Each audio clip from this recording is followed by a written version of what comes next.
그저 가슴에 확 와닿지 않습니까? 한마디로 좋은 나무 좋은 열매 맺고 나쁜 나무 나쁜 열매 맺는다. 콩 심은 데 콩 나고 팥 심은 데 팥 난다.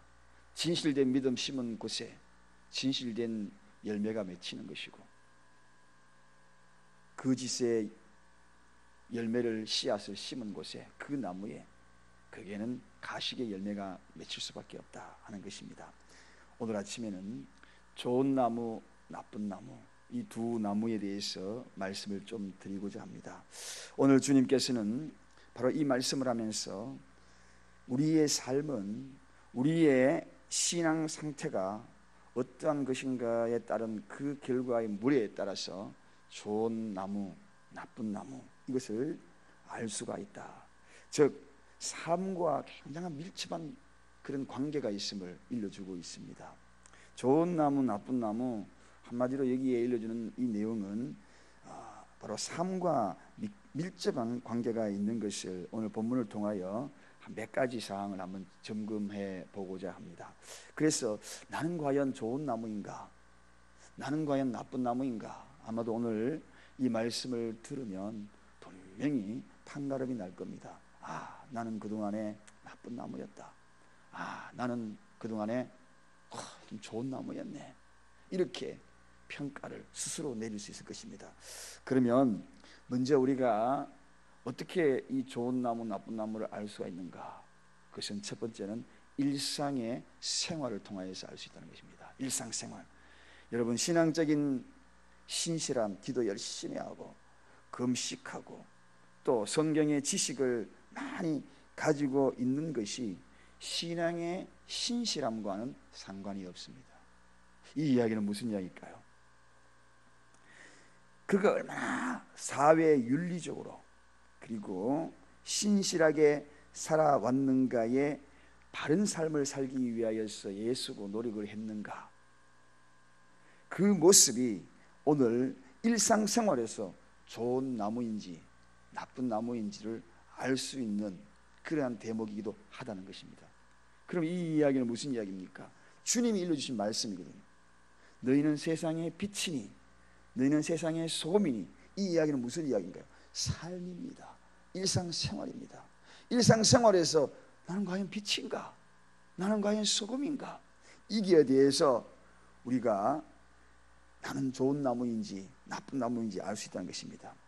여러분 하나님께서는 그 사람이 그가 어떤 말을 하는지 거기에 대해서 그걸 가지고 하나님은 좋은 나무 나쁜 나무를 평가하지 않습니다. 그럼 무엇으로 하나님은 좋은 나무 나쁜 나무를 평가하는 것인가? 그 사람의 일상의 삶이라는 것입니다. 나는 과연 어떤 일상의 삶을 살고 있는가 하는 것입니다. 그러므로 이 성도의 삶은 일상의 삶과 아주 밀접한 관계가 있다는 것입니다. 이 밀접한 관계, 즉 도덕적으로 그 삶에, 윤리적으로 그 삶에 아주 밀접한 관계가 있다는 것입니다. 그래서 오죽하면 우리가 잘 알고 있는 고린도후서 2장 15절인가요? 거기 이런 말씀이 있잖아요. 너희는 세상에 그리스도의 향기라고, 성도를 향해 그리스도의 향기라고. 그 그리스도의 향기는 무엇으로 드러날까요? 일상삶이거든요. 일상삶이거든요. 마치 바나나 장사가 시골 재래식 시장에 나타나서 방태기를 하나 이고 바나나를 팔려 다니다가 그 아주머니가 지나가게 되면 방태기를 이고 가지 않아도, 바나나를 머리에 이고 가지 않아도 사람들은 바나나 아주머니 지나가네. 평상시에 늘 바나나를 팔려 다녔기 때문에 그렇다는 것입니다. 성도가 바로 이런 것이 아니겠어요? 그 사람이 어떤 장소 어떤 모습을 있다 할지라도 크리스천 지나가네, 예수쟁이 지나가네. 이게 바로 성도의 모습입니다. 그리스도의 향기. 일상생활의 삶이 어떠냐? 나는 과연 도덕적인 삶, 사회성, 윤리적인 것, 이런 것들을 돌아보면서 좋은 나무인가 나쁜 나무인가, 나는 과연 빛인가, 나는 과연 소금이 될 수 있는가, 되고 있는가 생각해 보는 거죠. 두 번째는 좋은 나무 나쁜 나무의 평가는 희생이 요구되는데 거기에 나는 희생에 부응하고 있는가를 살피는 겁니다. 희생이 요구는 되는 곳. 여러분, 우리 신기하게도 이상하리만큼 성령께서 우리에게 종종이 희생을 요구할 때가 있습니다. 그 희생을 요구할 때에 신앙생활에 눈부신 활약하고, 그리고 예배의 모든 열정을 가지고 있는 것하고, 그리고 또 열심히 모든 모습을 자기 스스로 살아간다고 하지만 결정적인 순간에 희생을 요구할 때가 있습니다. 하나님이 우리에게 희생을 요구할 때가 있어요. 그 희생을 요구할 그때에 나는 그 희생의 요구에 부응할 수가 있는가 하는 것입니다. 그게 바로 좋은 나무, 나쁜 나무. 여러분, 하나님이 실제적으로 우리에게 어떤 희생이 요구될 때가 있습니다. 신앙생활 속에서 반드시 그런 때가 있어요. 그런 삶이 우리에게 주어질 수 있습니다. 그것이 정신적인 희생이 될 수 있을 때가 있고요, 그것이 육체적인 희생이 될 때가 있습니다. 때로는 그것이 물질적인 희생이 될 수가 있습니다. 그럴 때에 내가 어떤 반응을 보이는가 하는 것입니다. 그럴 때에 어떤 반응을 보이는가, 그 반응 속에 나는 좋은 나무인지 나쁜 나무인지 반드시 알게 됩니다, 스스로. 여러분, 그래서 평상시에는 모릅니다. 신앙생활에 평범하게 같이 어우르면 몰라요. 그러나 결정적인 희생이 요구될 때에, 그럴 때에 성령의 음성을 들을 수 있는 자, 좋은 나무입니다. 좋은 나무예요. 이것이 바로 오늘 좋은 나무의 두 번째입니다. 세 번째는 환난이 닥칠 때입니다.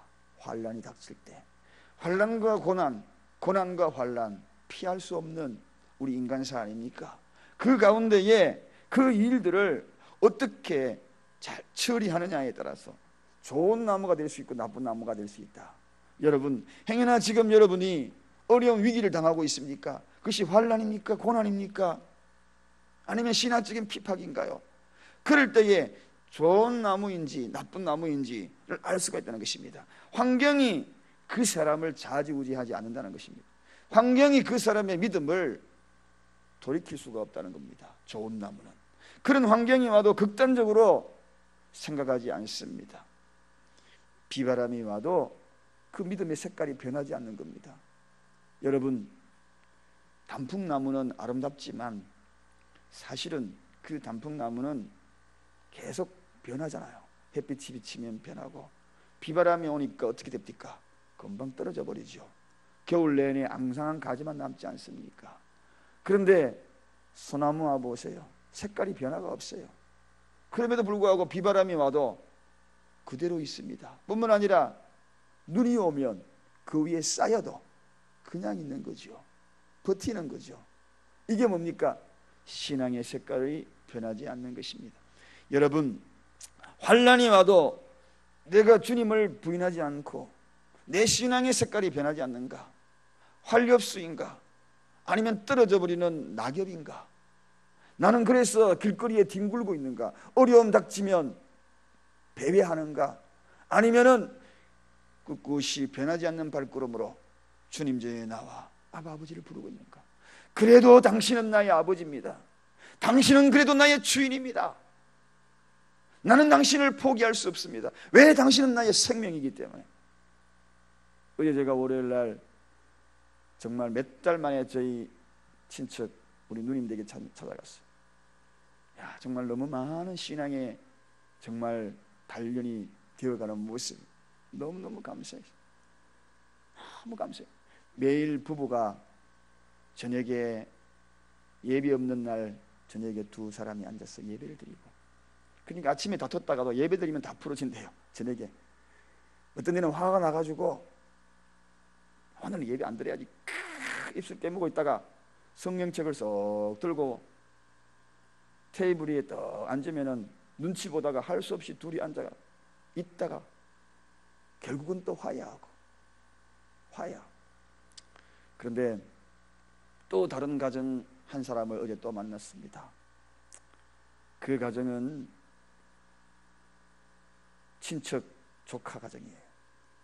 사니 모사니 헤어지기 일보 직전이라서 먼 곳에 있지만 한번 만나자.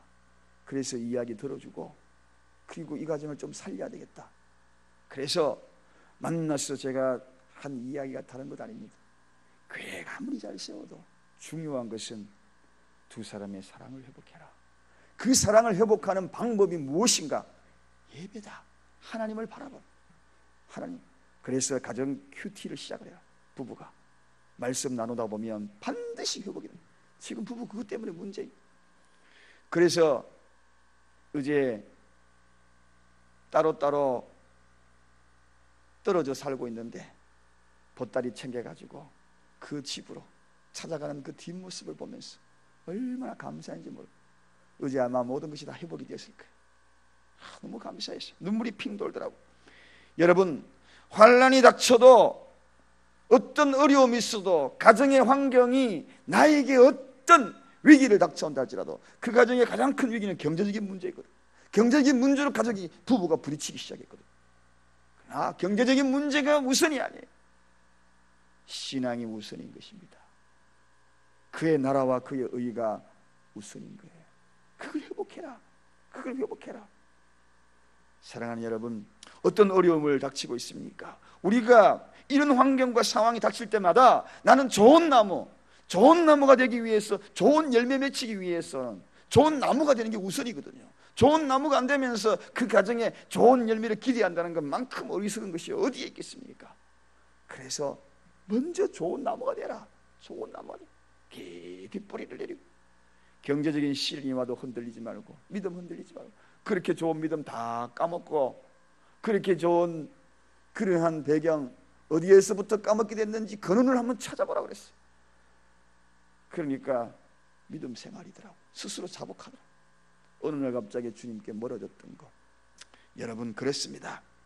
좋은 나무 되면 우리 하나님이 좋은 열매로 책임져 주실 줄로 믿습니다. 그의 나라와 그의 의를 구하는 이들에게 하나님께서 말씀을 1.1핵이라도 변질되지 않고 변개치 아니하는 것, 틀림없습니다. 중요한 것은 좋은 나무. 환난이 닥치고 시련이 오더라도 나는 좋은 나무가 되기 위해서 몸부림을 치면 때가 이르게 되면 그 나무에 반드시 좋은 열매 맺힌다. 마지막으로 좋은 열매, 나쁜 열매. 나는 스스로 의롭다고 이야기하는가? 아니면 죄인이라고 이야기하는가? 여러분, 스스로 의롭다고 이야기하는 사람들 좋은 나무 아닙니다. 나는 좋은 나무라 생각했는데 그것은 반대로 나쁜 나무예요.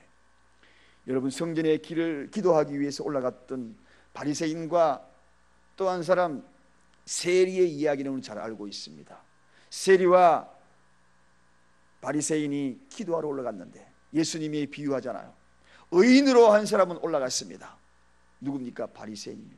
죄인으로 성전에 올라갔어요. 누굽니까? 세리입니다. 주님이 그 장면을 지켜보고 하시는 말씀이 무엇이었습니까? 완전히 역전돼 버렸어요. 나는 의인으로 올라갔던 그 바리새인을 향하여서 죄인이라고 인정해 버렸고, 그리고 죄인으로 올라가는 그 세리를 향하여 의인으로 인정, 완전히 신문이 뒤바뀌어 버렸습니다.